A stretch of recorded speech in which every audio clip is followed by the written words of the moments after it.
Yangiobod tumani qiyofasi tubdan o'zgardi. Obodonlashtirish, ko'kalamzorlashtirish ishlari amalga oshirilyapti. Xususan, tuman tibbiyot birlashmasida hashar ishlari olib borildi. Gul, rayhon ko'chatlari ekildi. Daraxtlar oqlandi. Shuningdek, Yangiobod politexnikumining yo'l bo'ylarida ham hashar ishlari amalga oshirilib, atrof toza va ozodalikka burkandi. Daraxtlarga ishlov berildi, butalarni putab chiroyli shakllarga keltirildi.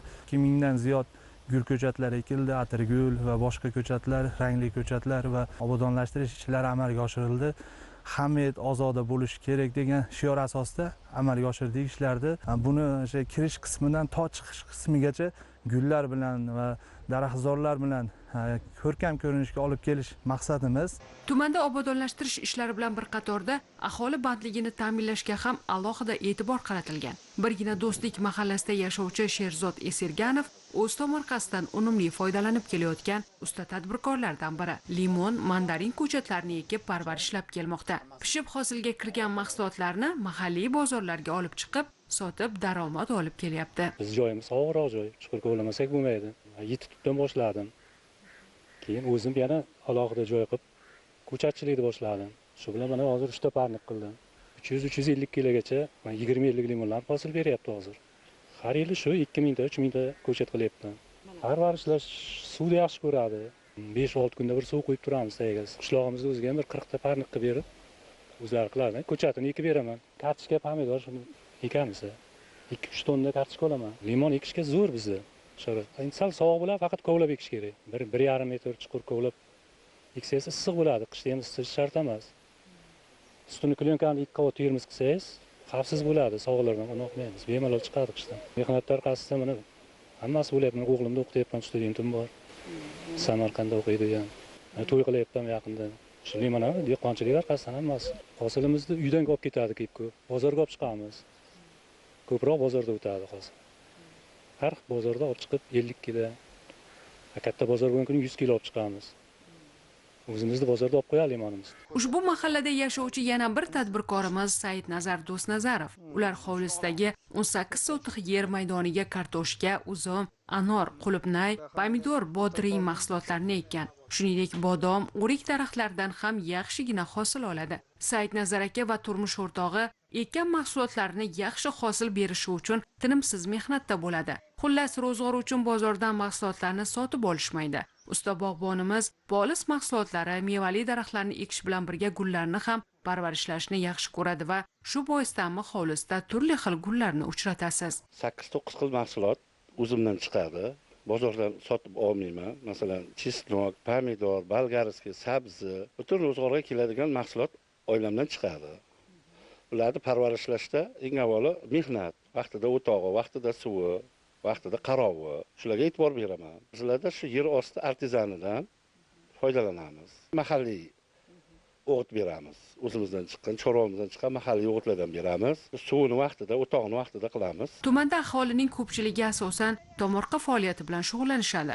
Bu yerda bo'sh turgan yerni deyarli uchratmaysiz. So'zimizning isboti sifatida Balandchaqir mahallasida yashovchi Sirojiddin Hojimurodov faoliyati haqida gapirishimiz mumkin. Ular ham tinib tinchimas, yer bilan tillasha oladigan inson. 47 sotix yer maydonida poliz mahsulotlari bilan birga bodom, olma, behi daraxtlari, uzum toklarini uchratasiz. 60 million kredit evaziga esa issiqxona faoliyatini yo'lga qo'yishni ham rejalashtirgan. Bundan tashqari tadbirkor tomorqada foydalanish uchun maxsus ish qurollarini ham yasaydi. Hamma ekin-tekinlar ekamiz. Kartoshka, buyog'i kartoshka, buyog'i uzum, sabzi, lavlagi. O'tgan yilgi daromadimiz zo'r bo'ldi. Mana o'tgan yilgi daromadimizdan misol uchun to'y qildik. Mana parnikni yopishda harakatini qilyapmiz, xudo xolisa. 10 kunlarda ichida yopamiz. Shunga harakat bo'lyapti hozir. Mahallamiz raislari bilan birgalikda hamkorlik asosida parnik qilishga 60 million kredit olingan. 2 ta parnik bor. 2 ta parnikka 30 milliondan 60 million olingan. Parnikning uzunligi 40 metr, chuqurligi 3, eniga 9, 2 ta. 7,5 sotixdan oshiq. Iyunda 20-chilarga mo'ljallayapmiz. Bolgarskiy ekish. Unumdorligini oshirish uchun biz asosiy shu ota-bolamiz qilib kelgan metodni qo'llaymiz. Go'ngda misol uchun har yili 10 moshin yo 11 moshin go'ngda olib kelib, sizga oltin gurgut bilan selektordan solib yopamiz, dimlaymiz uni salafam bilan.